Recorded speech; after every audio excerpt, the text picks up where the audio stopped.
시카고 지역에서 가장 큰 교회를 목회하는 윌로우 크릭 커뮤니티 처치에서 교육 목사로 여러 해를 수고하셨던 존 올트버그 목사님이 계시는데, 이분이 책을 여러 권을 참 좋은 책들을 많이 썼습니다.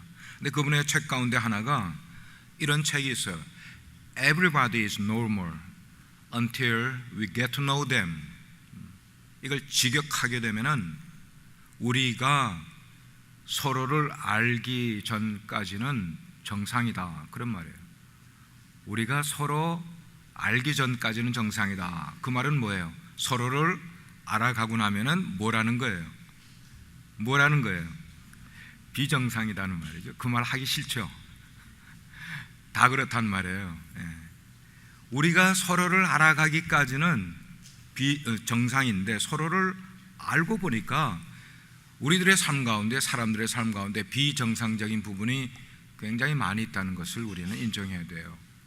이 자리에 앉아 계신 여러분들도 다 정상적인 것처럼 나와 계시지만 사실은 우리 속에 옆에 분들을 한번 가만히 쳐다보세요. 그리고 한번 이렇게 얘기해 보세요. 가만히 보니까 정말 비정상적인 것 같네요.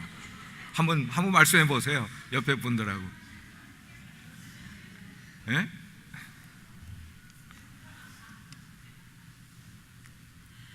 뭐 우리가 아닌 것처럼 하고 있어도 우리 속은 사실 그렇단 말이에요. 우리가 살면서 비정상적인 것이 우리에게 너무 익숙해져서 그러니까 안 보이는 거예요. 비정상적인 모습이 안 보여요. 근데 이 책 첫 장에 챕터 1에 무슨 내용이 써 있는가 하면 고슴도치 딜레마라는 그 챕터로 이렇게 이야기를 하고 있어요. 고슴도치 딜레마. 저자는 그렇게 말을 해요. 성경에서 우리 인간의 실존을 가장 많이 표현한 동물이 하나 있는데 그것은 양이죠. 양. 그래서 이사야 53장에도 우리는 다 뭐 같아서? 양 같아서 각기 제 길로 갔거늘. 양이면 온순해야 되는데 온순한 것보다는 자기 길로 가기를 좋아하는 동물처럼 성경은 우리 인간을 양으로 비유를 했어요. 근데 저자는 이 책에서 우리 인간의 실존을 정말로 가장 잘 적합하게 표현한 동물이 양이 아니라 고슴도치라고 표현을 한 거예요. 우리는 다 고슴도치 같아서. 대부분의 동물들은 한 장소에서 다른 곳으로 이동을 하게 될 때 떼로 이동을 해요. 보통 양떼도 뭐 이리떼도 그리고 소떼도 이렇게 다 떼로 이동을 해요. 근데 고슴도치는 늘 혼자예요. 늘 혼자예요. 외로운 동물이에요. 혼자 다니는 동물. 그래서 스스로 늘 외로움을 많이 타는 동물이 고슴도치예요. 이 고슴도치가 외로움을 너무 심하게 타게 되면은 외로우니까 그 외로움을 극복하기 위해서 어느 순간인가는 다른 고슴도치에게 접근을 하게 돼요. 근데 바로 그 순간 다른 고슴도치에게 접근을 하고 다른 고슴도치를 만나는 순간 문제가 생기지 않습니까? 무슨 문제예요? 자기는 전혀 의도하지 않았던, 그래서 자기는 그렇게 하려고 전혀 생각지 않았는데 자기의 가시로 다른 고슴도치에게 상처를 주고, 자기가 남에게 상처만 주는 게 아니라 다른 고슴도치를 통해서 자기도 상처를 받아요. 그래서 그 저자의 설명에 의하면은 미국에 살고 있는 고슴도치는 그 덩어리에다가 약 3만 개 이상의 가시를 늘 지고 다닌대요. 근데 그분이 이야기하기를 우리 인생들은 30년만 살아도 자기 인생에 3만 개 이상의 상처를 가지고 살아가고 있다. 30년, 아니 40년 사는 사람은 어떻게 되는 겁니까? 4만 개 이상의 상처가 있겠죠. 60년을 살았으면 6만 개 이상의 상처를 가지고 인생을 살아가고 있다는 것이에요. 우리도 외로워서, 우리의 외로운 게 싫어서 이웃에게 우정이라는 이름을 가지고 다가가요. 외로운 게 싫어서 사랑이라는 단어를 쓰면서 이웃에게 접근하는 순간 우리가 의도하지 않은 상처를 남에게 주게 돼요. 교회에 와서 새로운 사람들을 만났는데 새로운 사람들과 교제하면서 내 상처 이야기만 하면서 다른 사람에게 그걸 통하여 상처를 주기도 해요. 교회 속에서도 예나 지금이나 2000년 전이나 지금이나 이런저런 일들이 자주 일어나는 것이 현실인 것을 우리는 보게 돼요. 오늘 본문이 설명하고 있는 것처럼 율법주의로 둘러싸여 있는 그것 때문에 벌어진 그런 다툼, 누구와? 사도 바울과 그리고 유대주의자들 간의 그 다툼, 이 결과로 바울이 그렇게 친하게 지냈던 갈라디아 교회의 형제들 간에 사이가 벌어지게 돼요. 율법주의라는 이 문제 때문에. 이렇게 사도 바울은 갈라디아 교인들의 마음이 뭔가에 지금 잘못된 것에 끌려가고 있고 빠져가고 있는 것들이 굉장히 안타까워하는 마음을 갈라디아 우리 말씀을 통해서 여러 번 지금 나누고 있어요. 그래서 오늘 읽은 12절에 보게 되면 그렇게 이야기를 해요. 형제들아, 내가 너희와 같이 되었은즉 너희도 나와 같이 되기를 구하노라. 형제들아, 내가 너희와 같이 되었다는 게 무슨 말이에요? 사도 바울은 유태인이에요. 율법을 대대로 지켜내려던 사람이에요. 그러나 이방인들과 가까이 하기 위해서라면, 갈라디아 사람들과 가까이 하기 위해서라면 내가 지키던 율법도 다 거절해버리고 다 뒤로 해버리고 내가 너희들처럼 이방인 대우를 받으면서, 그 말은 율법을 지키지 아니하고 거절한 그런 모습으로 너희들에게 다가가지 않았느냐. 그러므로 너희들도 그렇게 한번 노력을 해보려무나. 무슨 노력이에요? 너희들도 율법주의라는 것을 너희들이 지금 쫓아가고 있지만 그걸 거부함으로 내가 너희들에게 했던 것처럼 너희들도 나처럼 좀 하려무나. 그렇게 지금 이야기를 하고 있는 거예요. 아이러니한 게 말이죠, 1차 전도 여행 때 사도 바울 일행이 갈라디아 지역에 가서 복음을 증거를 할 때에 그 갈라디아 사람들이 바울을 정말로 따뜻하게 맞아주었던 사람들이었어요. 복음을 전하는 것이 너무나 그들에게 기쁨을 주었기 때문에 사도 바울 일행이 그들과 함께 있을 때, 아니 사도 바울이 그들과 함께 있으면서 몸에 굉장한 연약한 것 때문에 앓고 있을 때에 그들이 사도 바울을 어떻게 대우했어요? 마치 하늘의 천사처럼, 아니면 오늘 표현한 것처럼, 오늘 성경에 나온 것처럼 예수님처럼 사도 바울을 극진히 대해줬던 그런 사람들이에요. 복음을 자기들에게 전해준 사람이기 때문에 그 감사의 마음을 표현할 길이 없어서 그들이 그 표현이 지나쳤는지는 모르지만 이렇게 이야기를 했어요. 사도 바울의 육체의 가시를 위해서 우리가 우리의 눈이라도 빼어줄 마음을 갖고 있었다고 이야기했던 사람들이 어떤 사람들인가 하면 갈라디아 교회의 성도들이었단 말이에요. 바울을 엄청 사랑했던 사람들이었어요. 그랬던 바로 그들이 지금은 어떻게 태도가 나왔어요? 완전히 태도가 변화된 모습으로, 아니 사도 바울을 대적하는 데 앞장서는 사람들로 그들의 태도가 변해 있었던 거예요. 그들은 더 이상 사도 바울이 개척할 때 그리고 떠났다가 다시 왔을 때 기쁘게 여기지 아니하면서 사도 바울이 왜 와서 우리에게 간섭하느냐는 식으로 그렇게 지금 대하고 있는 거예요. 사도 바울은 그 이유가 알고 싶었어요. 당신들이 지금 왜 그렇게 하고 있는지 궁금했어요. 그 이유는 뭡니까? 율법주의자들이 슬그머니 바울이 없는 동안 그 교회에 들어와서 뿌려놓은 가라지의 싹이, 그 가라지의 뿌리가 이미 너무 깊게 갈라디아 교회 성도들 신앙 속에 박혀 있고 그것이 자라고 있었기 때문에. 사랑하는 여러분, 영적인 진리를 그냥 이렇게 툭 던지는 건 쉬워요. 책임도 없이 영적인 진리를 그냥 단순하게 전달해 주는 것, 그건 쉬워요. 그렇지만 그 영적인 진리를 그냥 전달해 주는 것 아니라 정말 그들의 영혼을 사랑하는 마음을 가지고 말씀을 전하는 것, 이것은 결코 쉬운 게 아니에요. 사도 바울이 지금 그 이야기를 해주고 있는 거예요. 갓난 어린아이가 있어요. 그 갓난 어린아이에게 젖병을 물려주면은 그 아이는 그냥 그 젖병 물려주는 것만 가지고도 젖을 먹고 자랄 수도 있어요. 그러나 그렇게 해준 거 아니라 정말 그 갓난아이를 사랑으로 함께 하면서 시간을 같이 보내주면서 눈과 눈을 마주쳐주면서 그 갓난아이가 뭐라고 옹알이를 하면은 그 옹알이를 받아서 나도 이렇게 대답을 해주고, 이런 식으로 정성껏 키운 아이는 인격적으로 정상적으로 자랄 수 있게 된다는 거예요. 인격적으로. 우리 영도 마찬가지예요. 그냥 메시지를 여러분들의 상황을 모른 채로 던져주는 것과 여러분의 영혼을 알면서 여러분을 위해서 기도하는 마음으로 던져주는 것에서는 차이가 있음을 우리는 알아야 돼요. 복음 증거가 바로 그거와 같다는 거예요. 복음 증거, 희생이 없이는 열매도 거둘 수가 없는 게 복음 증거라는 거예요.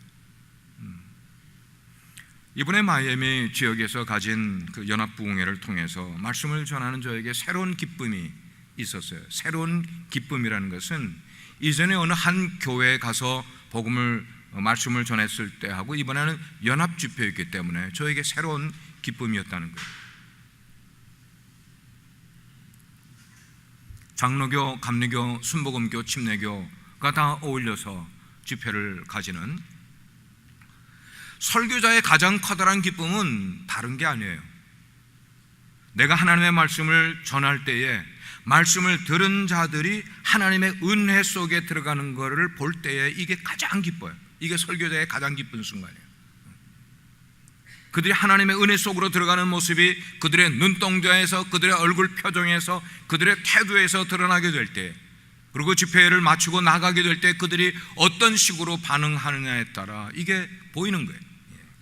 참석한 성도들의 얼굴에서 은혜 받은 표정이 그들에게 보이게 되고, 집회를 다 마쳤는데 그 지역에 원로격으로 계시는 73세 되시는 한 장로교 목사님이 목회자와 사모님들만 따로 테이블로 길게 이렇게 있는 그 테이블에서 협의회 총무 목사님이, 목사님 이번 집회를 위해서 감사기도를 좀 드려주십시오 부탁을 하니까, 그 원로 목사님 아니지만 연세가 그렇게 많이 드신 장로교 목사님이 기도를 하시면서 그래요. 주님, 이렇게 은혜로운 집회를 우리에게 허락해 주신 것 정말 감사합니다. 목회를 오래 하셨던 목사님. 그리고 집회를 마쳤는데 마치는 날 저녁에, 그리고 그 다음날 새벽에 두 목사님이 호텔을 찾아오셨어요. 찾아오신 이유는 뭐냐? 목사님, 저에게 안수기도 해 주십시오. 여러분, 목회자가 다른 강사 목사에게 안수기도 해달라고 부탁하는 거 쉽지 않아요. 저도 한 번도 그렇게 부탁해 본 적이 없어요. 근데 한 목사님은 저하고 연배가 동갑이신데 마이애미에서 23년을 지금 목회를 하고 계신 목사님인데 저에게 머리를 내밀면서, 목사님, 저를 위해 안수기도 해 주십시오. 제가 극구 사양했어요. 목사님, 어떻게 제가 목사님께 안수기도를 합니까? 마십시오. 근데 극구 해달라고 해서 제가 사양을 하다가 결국은 손을 얹고 기도를 해드렸어요. 자신이 복음의 은혜를 누리는 사람은 다른 사람에게도 복음의 생명력을 전해줄 수가 있어요. 다시 이야기를 합니다. 자기가 복음의 은혜를 누리고 살아가는 사람은 다른 사람에게 복음의 생명력을 나눠줄 수가 있어요. 그러나 내가 복음의 은혜를 누리지 못하고 사는 사람은 결코 다른 사람에게 그 복음의 생명을 전해줄 수 없는 거예요. 전할 수가 없는 거예요. 사랑하는 성도 여러분, 여러분이 하나님을 만나 누리시는 은혜가 있으면 아멘 하시길 바랍니다. 그 은혜를 여러분만 누리는 게 아니라 여러분이 하나님을 만나, 예수님을 만나 누리는 은혜가 있다면 그 은혜를 다른 사람에게 똑같이 명확하게 전달해 줄 수 있는 사람이 되기를 주의 이름으로 축원합니다. 사도 바울은 바로 그것을 위해서 갈라디아 성도들과 같이 되고자 자기의 사도직인 직분을 내려놓고 그들과 함께 이방인처럼 대우를 받으면서 진리를 그들에게 나눠주려고 그렇게 애를 썼더랬어요. 우리가 복음을 전하려고 노력하든지, 우리가 복음을 누리든지, 아니면 그 복음을 살아가든지, 우리가 상대방과 한 마음이 될 때에 한 마음이 될 때에, 눈높이를 맞추게 될 때에 바로 거기서 복음이 굉장히 효과적이고 위력적으로 드러나고 있는 것을 우리는 경험하게 돼요. 상대방 마음을 알아주는 것이 무척 중요하다는 거예요. 저의 친구 가운데 전도를 굉장히 열심히 하는 목사님이 있어요. 짐 샤프이라고. 가끔씩 이 목사님과 만나서 교제하고 식사도 여러 번 같이 나누고 하는데, 해마다 스프링 브레이크만 되면은 제가 이제 세미나리에 있을 때 같은 클래스에서 박사과정에서 공부를 하면서 이제 친구가 됐는데, 그 이후 지금까지도 친구예요. 근데 스프링 브레이크만 되면은 이 친구는 서버반에다가 자기 친구들을 모아가지고, 전도대를 모아가지고 뉴올리언스에서도 프렌치 쿼터에 가서 전도를 하는 거예요. 일주일 동안 매일 전도만 하는 거예요. 그리고 돌아와요. 여러분, 프렌치 쿼터가 어떤 것인가 가보지 않은 분들을 위해서 제가 표현해드리면 현대의 소돔과 고모라 같은 곳이에요. 프렌치 쿼터라는 것은. 근데 매해마다 스프링 브레이크만 되면은 여행 다니지 않냐고 가서 전도를 하고 들어. 근데 하루는 이 목사가 저에게 있었던 아주 감동적인 이야기를 들려줘요. 하루는 아침 식사를 하러 식당에 들렀어요.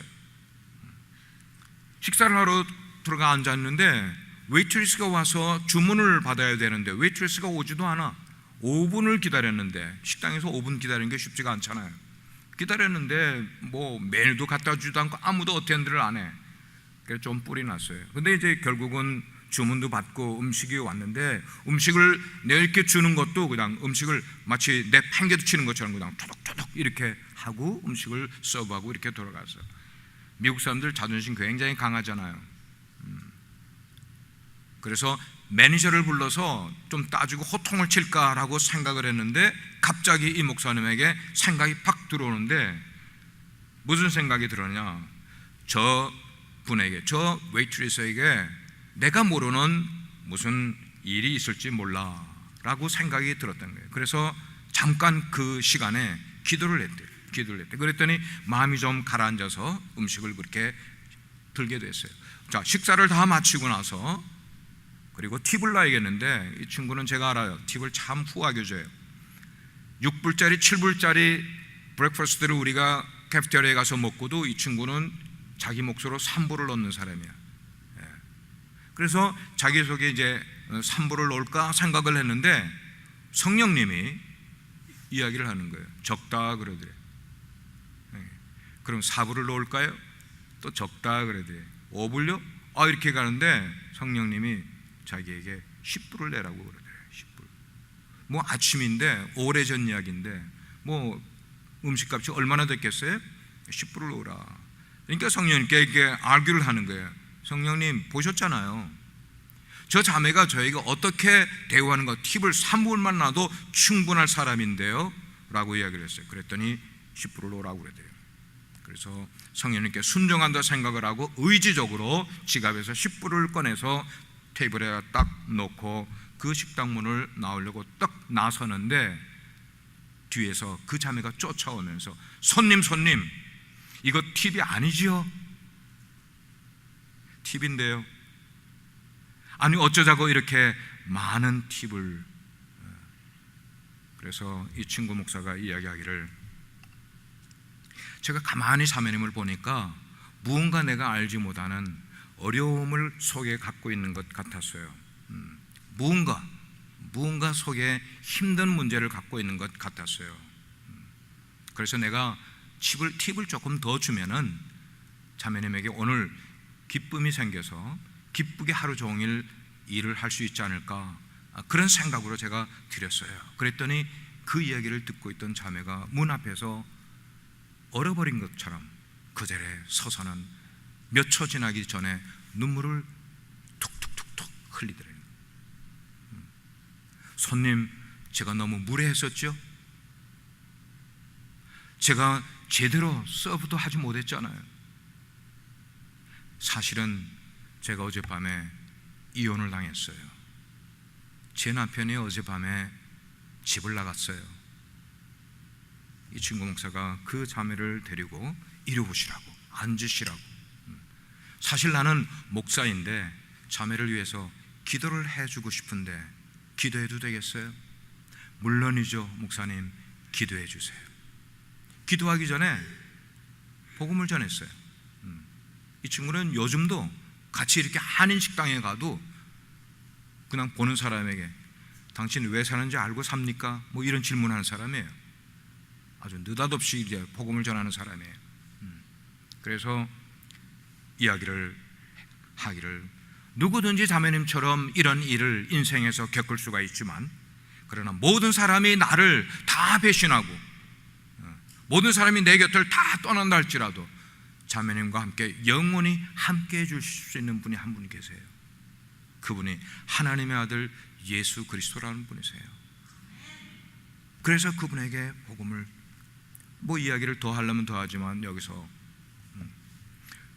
여러분, 우리가 상대방의 마음을 알아주는 것, 그가 이야기하지 않더라도, 그가 그것에 대해서 구태여 설명을 하지 아니하더라도, 그가 나에게 어떤 불선한 태도가 나온다 할지라도 상대방의 마음을 알아주는 것, 저는 이런 것이 가장 자연스러운 전도가 아니겠느냐. 전도는 우리가 전도지 들고 나가서 사람들에게 전도지 나눠주는 것 아니고, 예수 믿으라고 말로 하는 것 아니라 내 삶을 통하여서 그 사람의 마음에 가장 힘들고 어려운 부분을 알아주는, 바로 그것이, 이게 전도가 아니겠는가. 복음을 전하는 사람은 이렇게 늘 참되고 진실한 말로 전해야 돼요. 16절과 17절 말씀을 보면 그래서, 그런즉 내가 너희에게 참된 말을 함으로 원수가 되었느냐? 그들이 너희에게 대하여 열심 내는 것은, 여러분 잘 보셔요, 좋은 뜻이 아니요 오직 너희를 이간시켜 너희로 그들에게 대하여 열심을 내게 하려 함이라. 이 말씀을 보게 되면 사도 바울 그 당시에도 거짓된 자들이 열심으로서는 참된 사람들보다 더 열심을 내는 모습이 그 속에 분명히 있었던 거예요. 그렇지만 그들이 그렇게 열심을 내는 것은 뭐 하기 위해서요? 목적이 이간질하려는 동기에서 나온 열심이지 좋은 뜻으로 나온 동기에서 한 열심이 아니었다는 거예요. 여러분, 분별할 수 있는 눈이 있으세요? 그가 열심을 내는데 그 열심이 착한 뜻에서 열심을 내는 건지, 아니면 이간질하고 나쁜 일을 하기 위해서 열심을 내는 건지를 분별할 수 있는 분별력이 여러분 가운데 있으십니까?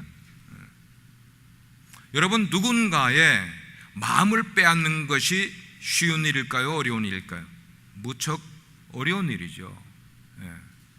마음을 뺏기 위해서는 자기의 시간을 들여야 돼요. 시간 들여서 교제해야 되고, 뭐 식사도 사줘야 되고요.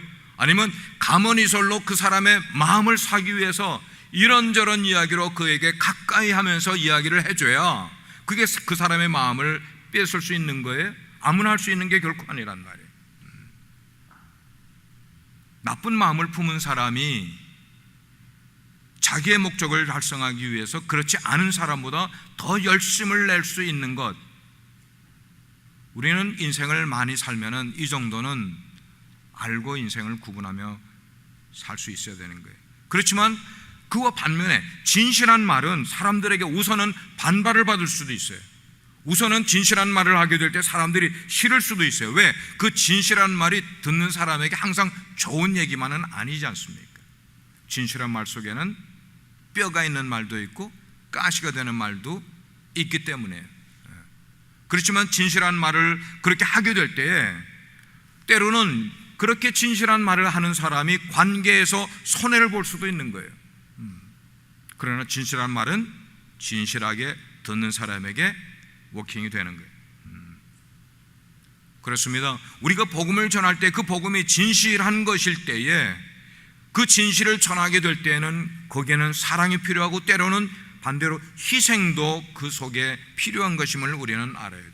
저는 이 말씀을 보면서 어떤 것을 깨달았는가 하면, 우리 사람이 가지고 있는 마음의 동기가 겉으로 드러나는 행위보다 훨씬 더 중요하다는 거예요.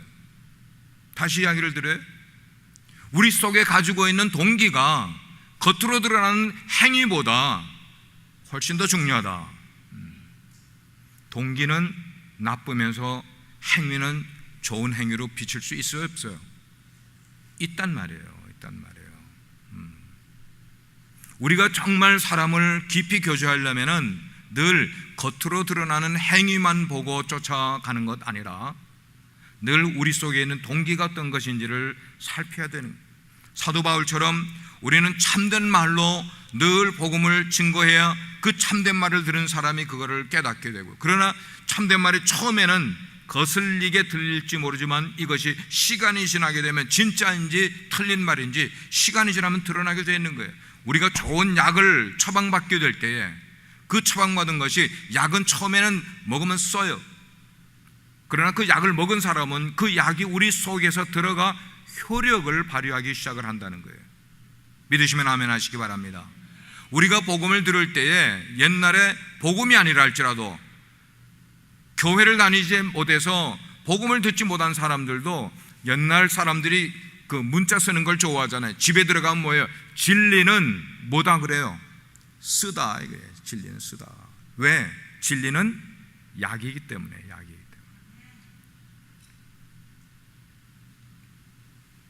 상대를 위해서 진정한 그런 사랑으로 하는 참되고 진실한 말, 그는 우리 인생의 약과 같아서 처음에 그 얘기를 들을 때는 쓴 말 같지만, 그러나 시간이 지나면 그것이 약이 되는, 효력이 되는 그런 놀라운 일이 바로 복음인 것을 우리는 깨닫게 돼요. 이번에 집회로 갔다가 우리 교회에서 오랫동안 신앙생활을 하면서 안수 받으시고 안수 집사로 우리 교회를 열심히 충성되게 섬기셨던 예성대, 지금은 그쪽에서 감리교회를 나가시더라고요. 그래서 장로님이 되셨어요. 예성대 장로님 내외가 화요일, 수요일 저녁 이틀 집회에 참석을 했어요. 참석을 하고 그 다음에 오는 날 저에게 메시지가 들어왔어요. 그 메시지에 이렇게 썼어요. 목사님, 시간이 갈수록 목사님과 사모님을 더 이해하고 감사한 마음뿐입니다. 그분은 뭐 허튼 소리 절대로 하는 분 아니에요. 우리 성도들 그분 아시는 분 계시잖아요. 한 번도 허튼 소리 하는 분 아니에요. 오늘 19절 말씀을 보면 사도 바울은 갈라디아 교인들을 자기 자녀라고, 나의 자녀들. 사실 바울이 복음으로 그들을 낳았어요. 그리고 복음으로 그들을 양육했어요. 그리고 복음의 생명을 그들에게 넣어줬기 때문에 바울은 그들에게 있어서 영적인 아버지와 같은 그런 사람이었어요. 영적인 아버지였었어요. 그런 관계인데도 사도 바울은 그들이 온전해지기 위해서라면 뭐라고 표현했는가 하면 다시 해산의 수고를 내가 감당하기를 원한다 그랬어요. 다시 해산의 수고를 감당하기를 원한다. 여러분, 여성이 아이를 해산하는 그 고통이 얼마나 크겠어요. 예. 남자들은 그거 까무라치죠. 기절하고 아기를 못 낳을 거예요. 근데도 아기를 낳았던 분이 처음에는 둘째 아기는 죽어도 못 낳겠다 이렇게 아프면, 근데 3년이 지나면 또 낳아요. 왜 낳습니까? 아이를 키워본 거기에 기쁨에 사로잡혀서 그만 그 해산의 고통을 잊어버리는 거예요. 그러니까 또 낳는 거예요. 사도 바울이 지금 그랬어요. 갈라디아 교회를 출산시킬 때에, 개척을 했을 때 그 어마어마한 고통과 그 힘든 것을 잊어버릴 만 했는데 다시 너희들을 위해서 해산의 고통을 할 마음이 작정이 되었다고 그렇게 이야기를 합니다. 무엇 때문에? 무엇을 위해서? 너희 속에 그리스도의 형상이 이루어지기 원한다면, 너희 속에 그리스도의 형상, 예수 그리스도의 성품을 닮아가는 모습이 나타날 때까지라면, 그렇게 나타날 수만 있다면 내가 해산의 수고를 다시 해서라도, 내가 다시 이 교회를 개척하는 모습으로 목양을 한다 할지라도 난 그 일을 새롭게 해보고 싶다. 그 얘기를 지금 이야기하는.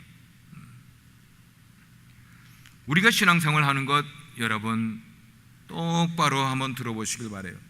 어떤 사람은 신앙생활 왜 합니까? 그러면은 성경 공부하는 게 재미있어서 한대요. 여러분, 신앙생활은 성경 공부가 목표가 되어서는 안 돼요. 봉사하는 게 목표가 되어서도 안 되고요. 신앙생활은 하나님께 헌신하는 것이 목표가 되어서도 안 돼요. 제가 바르게 이야기 드릴게요. 우리가 신앙생활하는 목표는 예수 그리스도의 형상을 닮아가기 위해서 사는 것임을 믿으시기를 바랍니다. 믿으시기를 바랍니다. 믿으시기를 바랍니다.